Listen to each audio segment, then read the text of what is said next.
This channel does not promote any violent, harmful, or illegal activities. All content provided by this channel is meant for an educational purpose only. 140টা মন্দারমণির হোটেলকে ভেঙে ফেলার নির্দেশ দেওয়া হয়েছিল। এই মুহূর্তের খবর কি এখনই ভাঙা হচ্ছে না মন্দারমণির হোটেলগুলো? হোটেল ভাঙা নিয়ে জেলা প্রশাসনের নির্দেশে স্তম্ভিত মুখ্যমন্ত্রী, বুলডোজার চালানো যাবে না। মুখ্যমন্ত্রী আর কি নির্দেশ দিয়েছেন জানবো। দীক্ষা ভূঁইয়া আমাদের সঙ্গে রয়েছেন, আমাদের প্রতিনিধি দীক্ষা।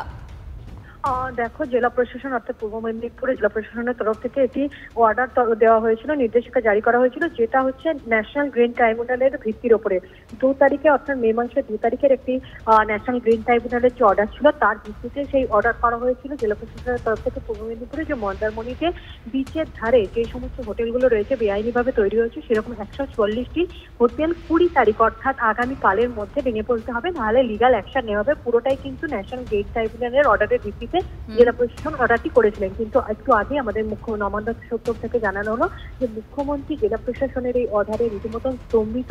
তার কারণ নবান্ন সূত্র থেকে জানানো হচ্ছে যে মুখ্য সচিবকে না জানিয়েই পূর্ব মেদিনীপুরের যে জেলা প্রশাসন তারা এই সিদ্ধান্ত নিয়েছিল, কোনো রকম আলোচনা পরামর্শ করেনি, কোনো রকম বুলডোজার চলবে না, অর্থাৎ যে ন্যাশনাল গ্রিন ট্রাইব্যুনালের নির্দেশে জেলা প্রশাসন যে অর্ডার দিয়েছিল সেই নির্দেশ আপাতত কার্যকর করবে না রাজ্য সরকার বলে জানানো হয়েছে। ধন্যবাদ দীক্ষা।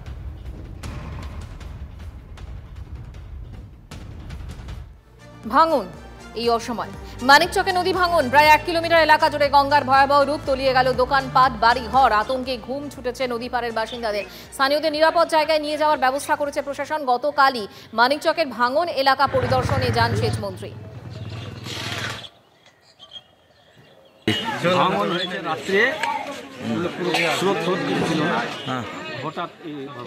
ধসে পড়েছে, মাটি হঠাৎ করে বসে গেছে। মনে তো হচ্ছে কি যে বন্যার সময় যে জলটা গেছে নিচটা মনে হয় যে ইয়ে হয়ে গেছে, মানে রক্ত হয়ে খুঁজে গেছে। আর এটা তো আচমক অবস্থা, মানে সবাই জানি যে এটা হবে। বিডিও সাহেব এসেছিলেন, আমি বলেছি একজনও যাতে বাদ না থাকে এবং সবাইকে আর্থিক ক্ষতিপূরণ দিতে হবে। আচ্ছা, কি মনে করছেন এই হঠাৎ করে এই ভাঙনটা হলো কেন? কালকেই তো রাজ্যের সেচ মন্ত্রী মানস ভূঁইয়া এসেছিলেন। আমি গতকালই বলেছি, কেন রাজ্য সরকার কোনো প্রতিশ্রুতি দিচ্ছে না।